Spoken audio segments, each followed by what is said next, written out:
দীর্ঘ 2 যুগ পর আগামী 19 জুলাই সোহরাওয়ার্দী উদ্যানে জাতীয় সমাবেশ আয়োজন করতে যাচ্ছে বাংলাদেশ জামায়াতে ইসলামী। এ উপলক্ষে নানাবিধ প্রস্তুতি গ্রহণ করেছে দলটি। সমাবেশে নেতাকর্মীদের আনা নেওয়ার জন্য 4 জোড়া বিশেষ ট্রেন ভাড়া করেছে বাংলাদেশ জামায়াতে ইসলামী। দলটির আবেদনের প্রেক্ষিতে 4 জোড়া বিশেষ ট্রেন পরিচালনার অনুমোদন দিয়েছে বাংলাদেশ রেলওয়ে। বিষয়টি কেন্দ্র করে সামাজিক যোগাযোগ মাধ্যমে আলোচনা সমালোচনার ঝড় উঠেছে। রেলওয়ের বিরুদ্ধে নিয়ম লঙ্ঘনের অভিযোগও তুলেছে কেউ কেউ। জামায়াতের ট্রেন ভাড়ার বিষয়ে সরকারের করণীয় পদক্ষেপের সমালোচনা করে নিজের ফেসবুকে এক স্ট্যাটাস দিয়েছেন প্রবাসী সাংবাদিক জুলকারনাইন সায়েদ।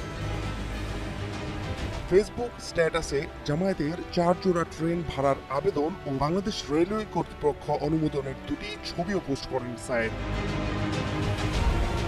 সায়ের বলেন, আপনারা যারা বিয়ে শাদী বা কোনো অনুষ্ঠানে ফ্লেক্স করতে পছন্দ করেন তাদের জন্য একটা আইডিয়া দিই।